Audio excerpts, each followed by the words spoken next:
सभी को। नमस्कार, आदाब दोस्तों।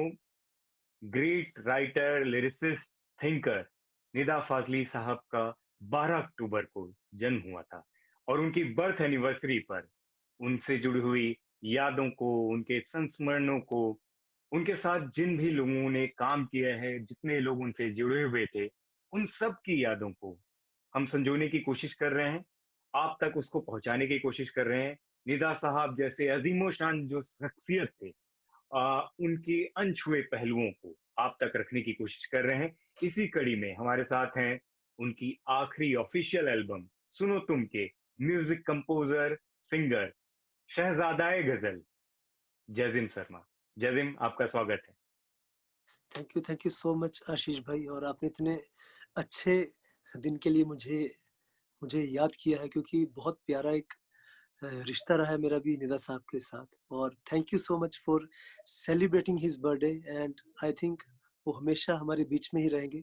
जब तक म्यूजिक रहेगा, निदा साहब हमेशा रहेंगे। आखिरी जो निदा साहब की एल्बम थी, ऑफिशियल एल्बम सुनो तुम, सुनो उसमें तुम। न सिर्फ अपने आपने आवाज दी है, बेहतरीन मैजिकल वॉइस जो है आपकी, आपने वो दिया, बल्कि उस पूरे एल्बम को आपने कंपोज भी किया। जी, कुछ यादों के झरोखों से कुछ यादें आप हम लोग के साथ शेयर करना चाहेंगे? बिल्कुल, बिल्कुल भाई। वो मतलब I think that was the one of the best time of my life, क्योंकि आप तो खुद इस एल्बम का हिस्सा थे।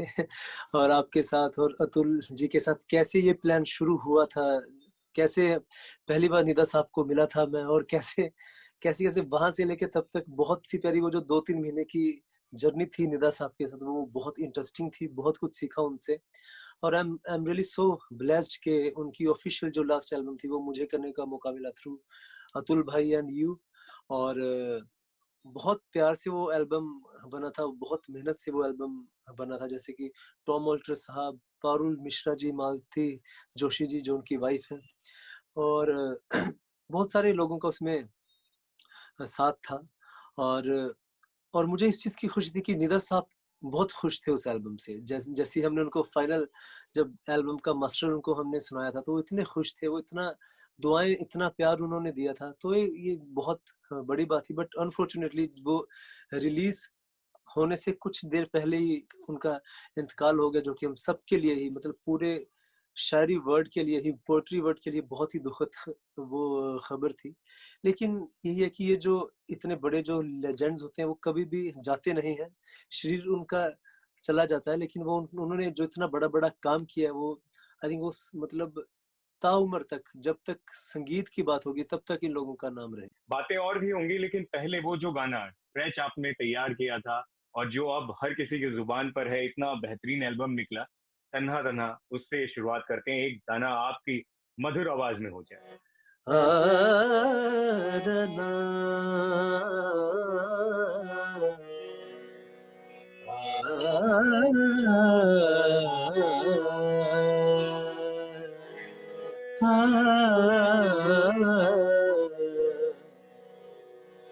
तन्हा तन्हा दुख झेलेंगे, महफिल महफिल गाएंगे।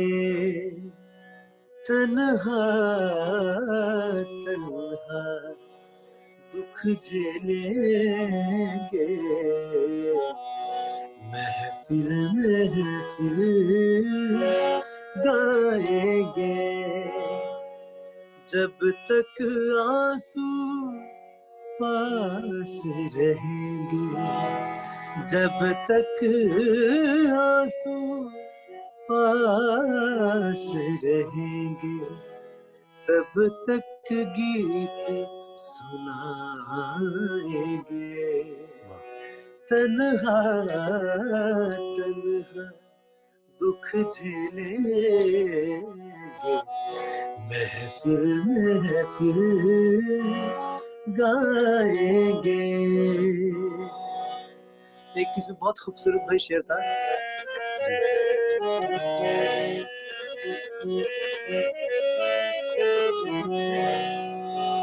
बच्चों के छोटे हाथों को चाँद सितारे छूने दो।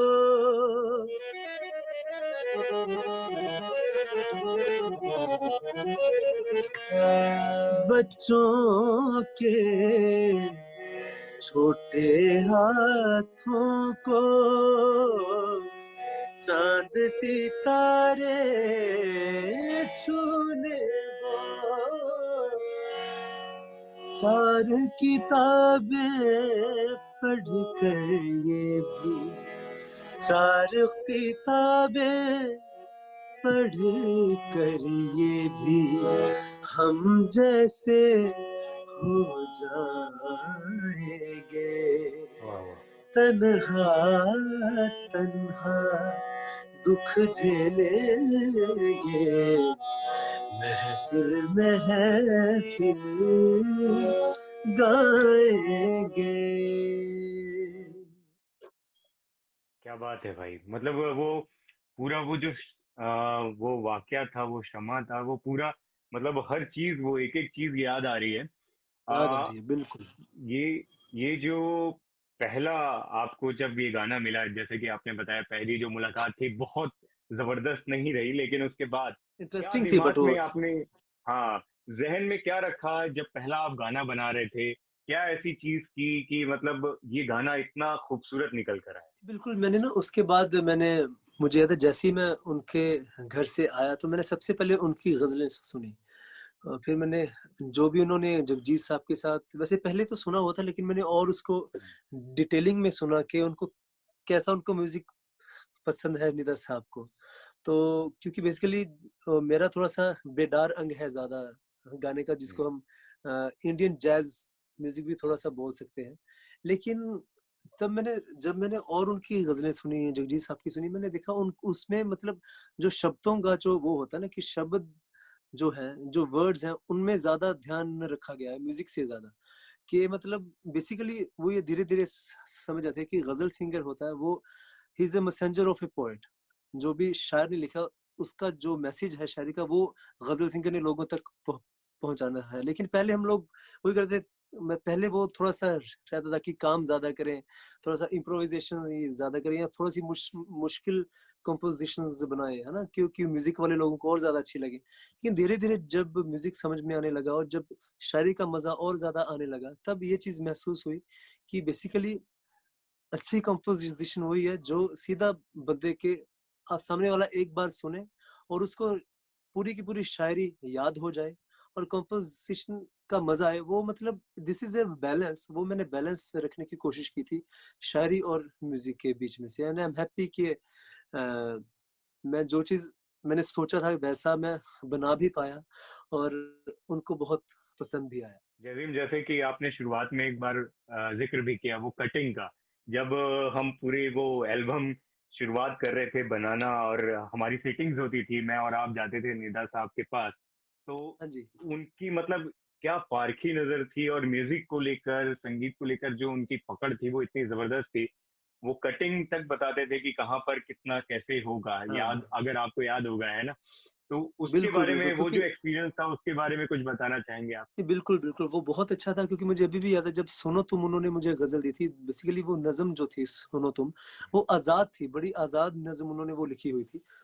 उसमें मुझे बड़ी परेशानी आ रही थी उसको कंपोज़ करने में, क्योंकि वो मतलब ये मेरा तुम्हारा जो रिश्ता है एक रास्ता है, सुनो तुम मैं तुमसे बिछड़ कर ही तुम तक पहुँचने की रफ़्तार हूँ, मतलब वो, लेकिन बीच में से मैं क्या ये अभी सुनो तुम यहाँ पे एक बार ही आ रहा है, अभी ऐसे आ रहा है, तब मुझे याद है तब उन्होंने कैसे उस चीज़ को बोल के हमें समझाया था, तो कितना आसान हुआ हम्म, उस चीज़ को फिर कंपोज़ करना। तो मैंने उनको बोला, मैं कहा सर यहाँ पे मैं सुनो तुम 3 बार यूज़ क कर सकता हूँ क्योंकि मेरे ज़हन में कंपोज़िशन कुछ अलग आ रही है। हाँ, चाहे 5 बार करो चाहे।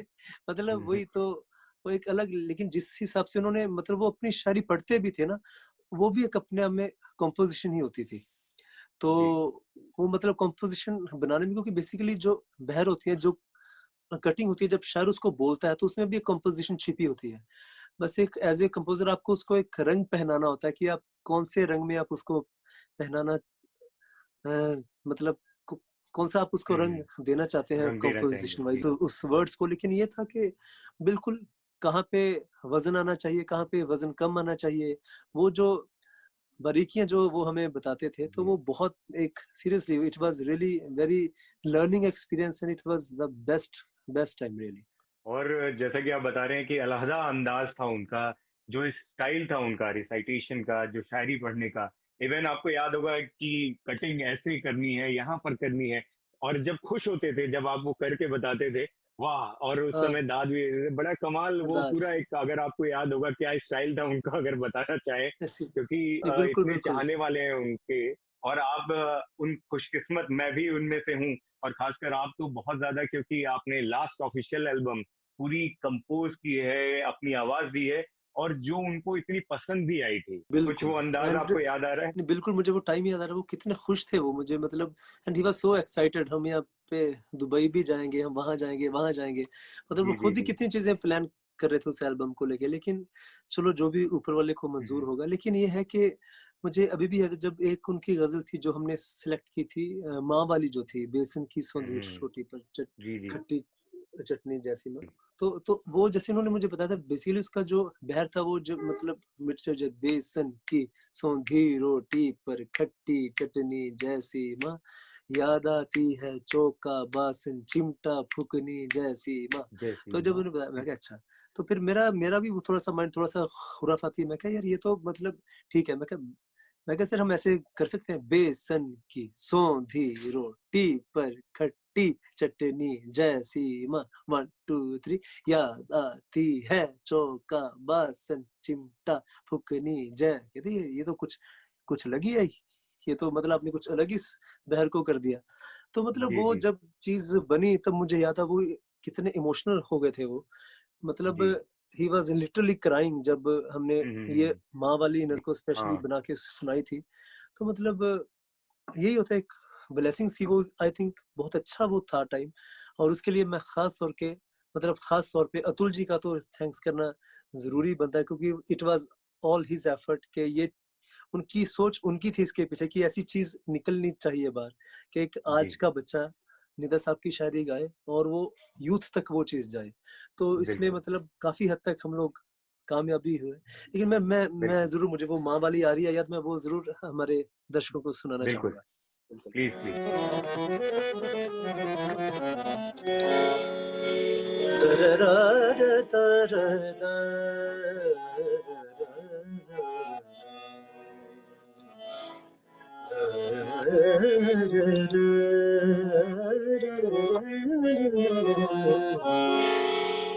बेसन की सौंधी रोटी पर खट्टी चटनी जैसी माँ वाह! याद आती है चौका बासन चिमटा फुकनी जैसी माँ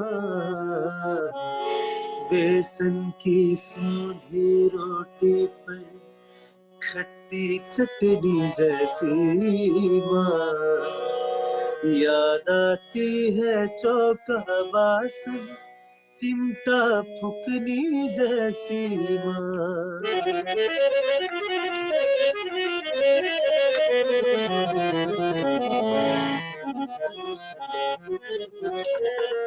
ये बहुत ही सेंसिटिव ये वाला है शेर। जी। बांट के अपना चेहरा माथा आंखें जाने कहाँ गई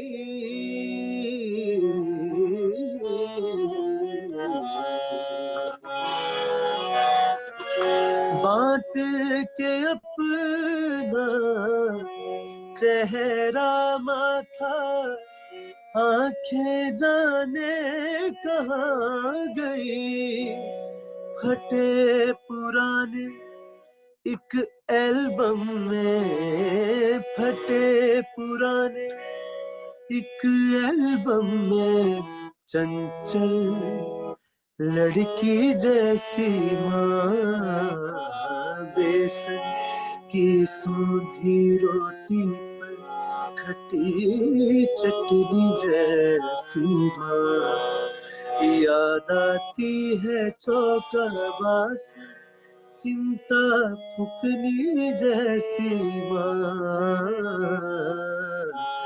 बेसन की सौंधी रोटी पर। वाह! जज़ीम, यहाँ पर मैं मतलब निदा साहब की तो तारीफ़ करना चाहूँगा ही, कितना सेंसिटिव, इतना खूबसूरत गाना उन्होंने लिखा, इतनी सीरियसली प्यारी चीज़ लिखी, लेकिन उसको आपने एक नया रंग दिया, इतना प्यारा बना दिया है कि मतलब अभी सुनते हुए ना आँखों में कहीं न कहीं वो नमी आ गई थी, और मुझे लगता है जैसे कि हम दोनों काफ़ी एक-दूसरे से जुड़े हुए भी हैं और जानते भी हैं, आपके आँखों में भी मुझे वो नमी दिखाई दी वो गाते हुए। बिल्कुल। एक अतुल जी की जैसे हम बात कर रहे थे कि वो दद्दू बोलते थे निदा साहब को, और हाँ, बड़े दद्दू खुले हुए थे, बोलते थे। उनका रिश्ता अलग ही था निदा साहब के साथ। अलग ही था। और जब सुनो तुम जो गाना है, तो बड़े मजाकिया अंदाज में उन्होंने पूछ भी दिया था कि दद्दू, ये आप सही से बताइए गाना किसके लिए लिखा था, सुनो तुम, ये जो लिखा है आपने, आपको ध्यान होगा। और वो बड़े बिल्कुल। ही खूबसूरत अंदाज में आपने उसको पिरोया है। जरा उसकी भी एक बानगी दिखाई दे, थोड़ी सी हम सुनना चाहेंगे, क्योंकि वो इतना खूबसूरत निकल कर आया। हाँ जी, हाँ जी। ये मतलब वो नज़्म है इस एल्बम का, और जो मतलब टाइटल नज़्म है, और ये सबसे मुश्किल था कंपोज़ करना मेरे लिए, क्योंकि आज़ाद में लिखी हुई थी और आप सबके लिए। ये मेरा तुम्हारा जो रिश्ता है, एक रास्ता है, सुनो तुम, मैं तुमसे गुजर कर ही तुम तक पहुंचने की रफ्तार हूँ, सुनो तुम, मेरा आगाज तुम, मेरा अंजाम तुम, मेरा आगाज तुम, मेरा अंजाम तुम, तुम्हें देख कर ही तुम्हें सोचता हूँ, तुम्हें पाके ही मैं तुम्हें खोजता हूँ, सुनो तुम, सुनो तुम, सुनो तुम, ये मेरा तुम्हारा जो रिश्ता है, एक रास्ता है, सुनो तुम। तो वाह! मतलब ऐसे करके ये पूरी एक बार में ही आती है ये, और आज़ाद नज़्म जैसे मैंने बताई ये लिखी हुई है, और one of the best poetry bye Nida साहब, एंड अमेजिंग। मतलब आई एम रियली सो ब्लेस्ड कि मुझे इतनी अच्छी पोएट्री गाने का मौका मिला। और कमाल की बात ये भी है, जैज़िम के इसमें निदा साहब थे, उसके अलावा पद्मश्री ग्रेट टॉम ऑल्टर साहब भी, उन्होंने भी बिल्कुल। एक उनके जो नज़्म थी उसको रिसाइट किया था। आपको याद है वो हाँ जी। पहली मुलाकात जब आप, टॉम साहब, निदा साहब, सब लोग, अतुल जी, मैं, सब लोग मिले थे।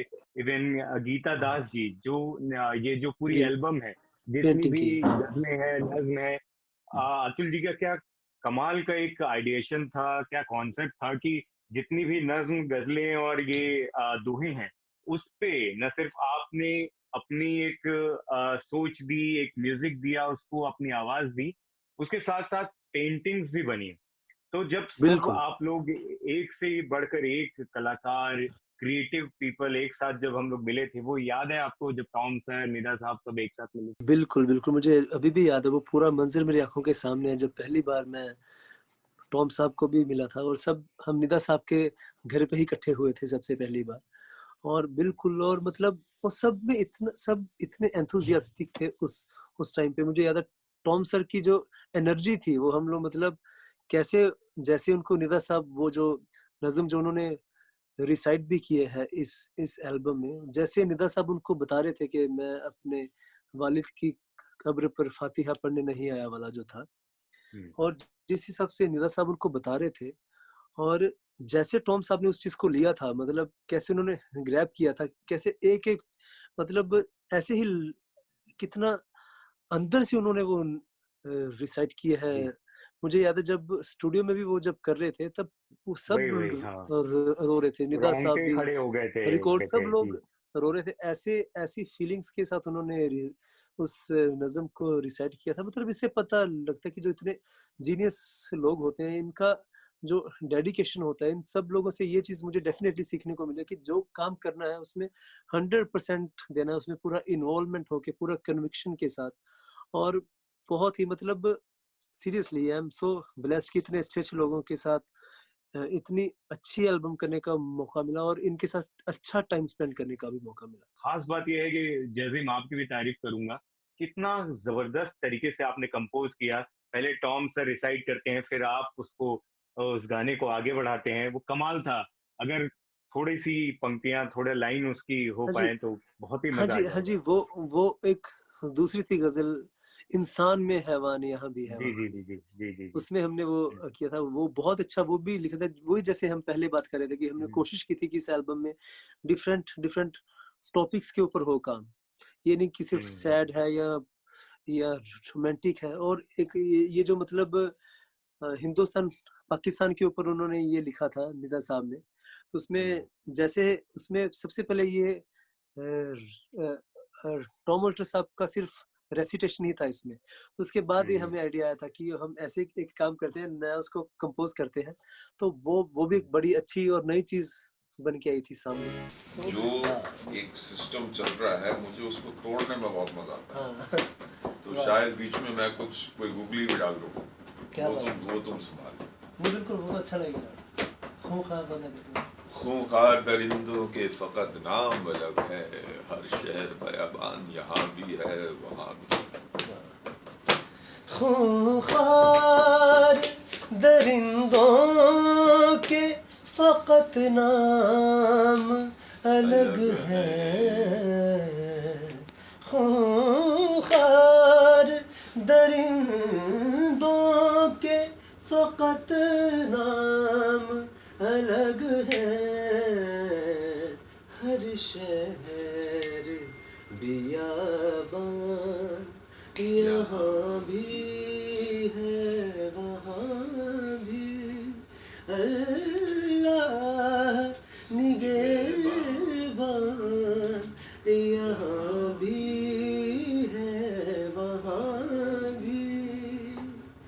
इंसान में हैवान यहाँ भी है वहाँ भी।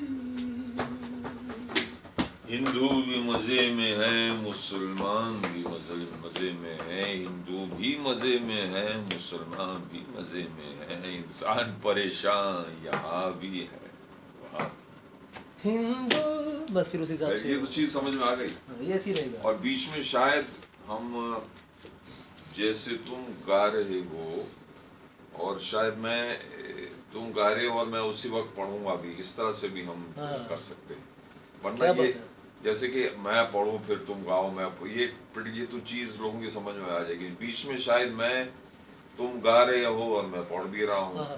मैं पढ़ रहा हूँ तुमने गाना भी शुरू किया। तो ये जरूरी नहीं है कि हर बार पूरा शेर मैं पढ़ूं और फिर तुम उसके बाद जैसे मैंने शुरू किया देख तू दिल की जहां से उठता है और तुमने शुरू किया ये धुआं सा कहां से उठता है।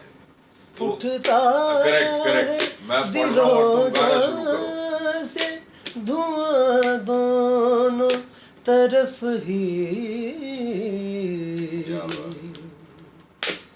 उठता है दिलों जहाँ से धुआं दोनों तरफ ही। ये मीर का दीवान यहाँ भी है वहाँ भी। ये मीर का दीवान यहाँ भी है वहाँ भी। अल्लाह निगहबान यहाँ भी है वहाँ भी। इंसान में हैवान यहाँ भी है वहाँ भी। और हर इंसान, हर शख्स की जिंदगी में जो सफलता है, सक्सेस है, या जो वो चाहता है, जो सपना है, वो शायद उसको उस समय नहीं मिलता जब वो चाह रहा होता है। बहुतों के साथ ऐसा होता है। एक गाना, कहीं छत थी, वो पूरी तरीके से मतलब इस कहानी को बयां करता है। और आपने क्या कमाल, मतलब सर ने तो जो लिखा वो तो बेहतरीन था, उसकी तो तारीफ के लिए शायद अल्फाज कम पड़ जाए।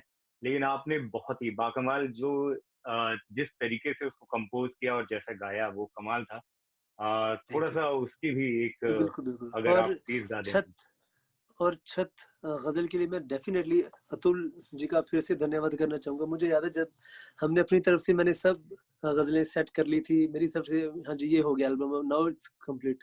अतुल जी पढ़ते रहे, फिर वो आए मतलब बिल्कुल लास्ट में जब पूरी एल्बम बन गई थी, कि यार कि ये ग़ज़ल है जो महफ़िली अंदाज़ की ग़ज़ल है, जो आप मुझे पूरा यकीन मतलब उन्होंने तब ये बात बोली थी कि मुझे पूरा यकीन है जैसी ये ग़ज़ल आएगी तो आपको इस ग़ज़ल की फ़रमाइश होगी, जब भी आप अपने शोज़ ग़ज़ल के कॉन्सर्ट्स में जाएँगे। तो आज वही चीज़ हो भी रही है मतलब और इस ग़ज़ल की सिलेक्शन के लिए मैं अतुल जी का शुक्रिया करना चाहूँगा और बहुत प्यारी ये ग़ज़ल लिखी हुई है, तो सबके लिए।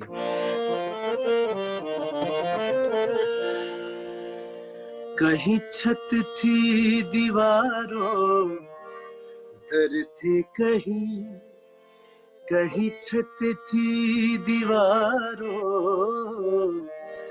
दर थे कहीं मिला मुझको घर का पता देर से, कहीं छत थी दीवारों, दर थे कहीं मिला मुझको घर का पता देर से, दिया तो बहुत जिंदगी ने मुझे, दिया तो बहुत जिंदगी ने मुझे, मगर जो दिया वो दिया देर से, कहीं छत थी दीवारों,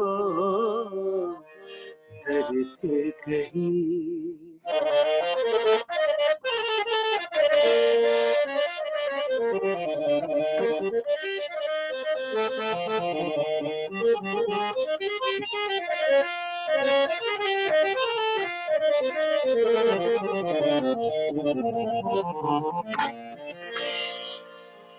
हुआ ना कोई काम मामूल से, गुजारे शबो रोज कुछ इस तरह,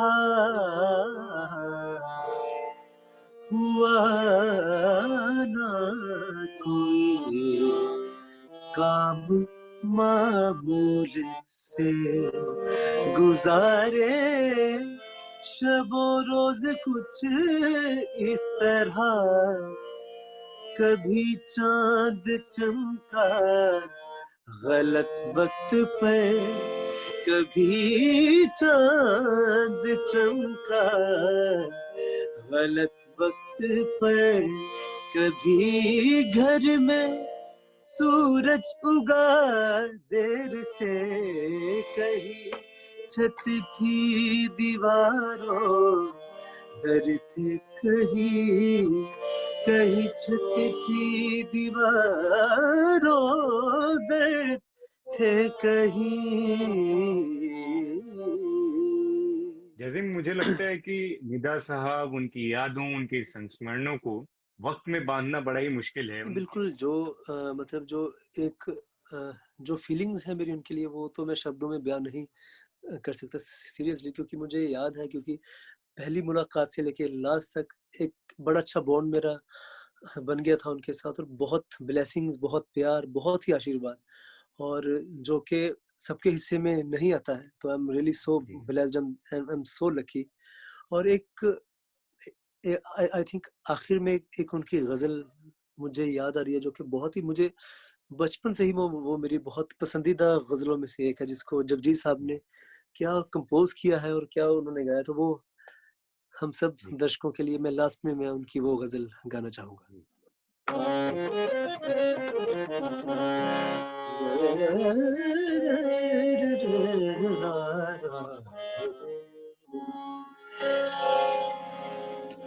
दुनिया दुनिया जिसे कहते हैं, जादू का खिलौना है दुनिया जिसे कहते हैं, जादू का खिलौना है। मिल जाए तो मिट्टी है, मिल जाए तो मिट्टी है, खो जाए तो सोना है। दुनिया दुनिया जिसे कहते हैं, जादू का खिलौना है।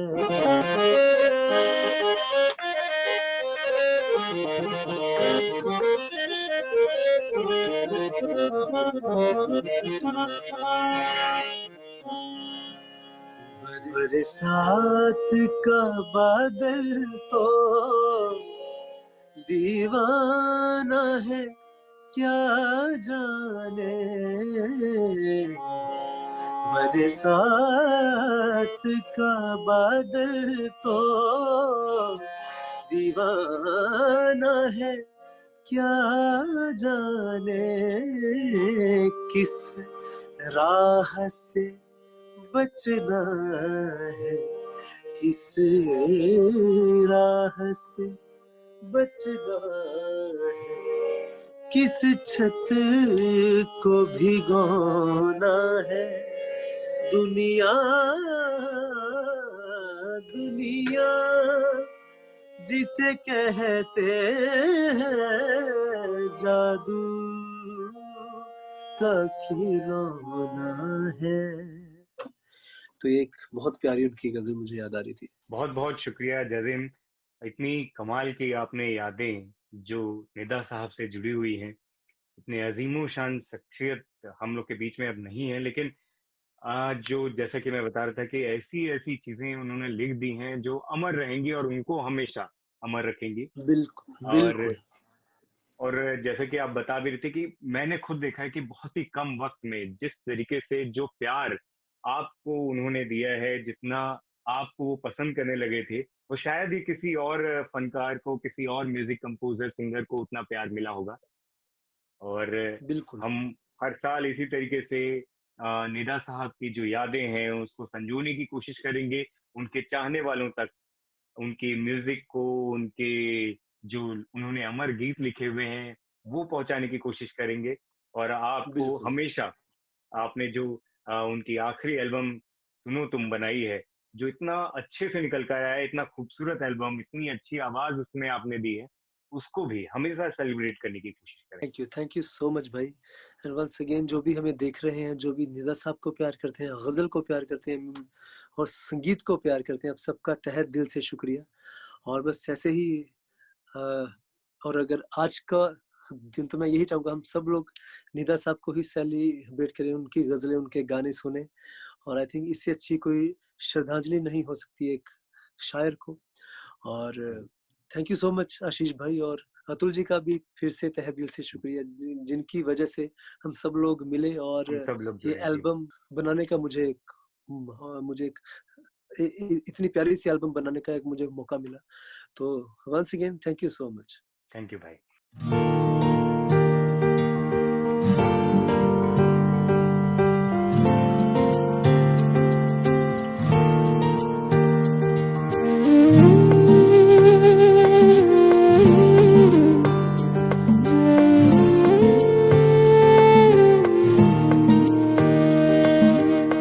कहीं कहीं से हर चेहरा तुम जैसा लगता है, कहीं कहीं से हर चेहरा तुम जैसा लगता है। तुमको भूल न पाएंगे हम, तुमको भूल न पाएंगे हम, ऐसा लगता है।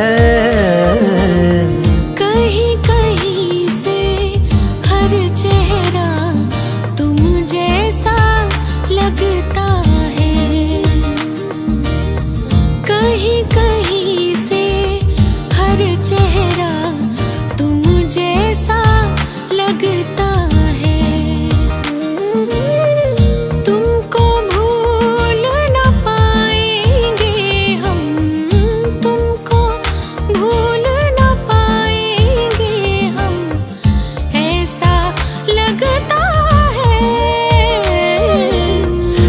कहीं कहीं से हर चेहरा तुम जैसा लगता है,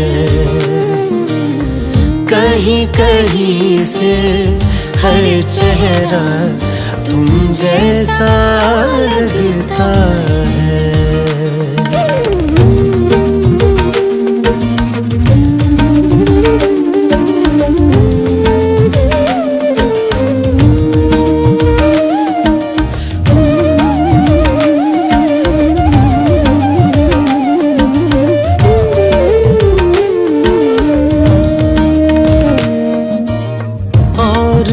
सब कुछ ठीक है लेकिन कभी कभी यूं ही,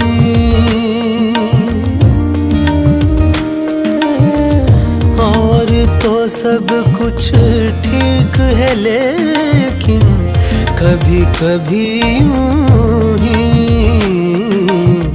चलता फिरता शहर अचानक तन्हा लगता है, चलता फिरता शहर अचानक तन्हा लगता है। तुमको भूल न पाएंगे हम, तुमको भूल न पाएंगे हम, ऐसा लगता है। कहीं कहीं से हर चेहरा तुम जैसा लगता है, कहीं कहीं से हर चेहरा तुम जैसा लगता है, तुम जैसा लगता है, तुम जैसा लगता है।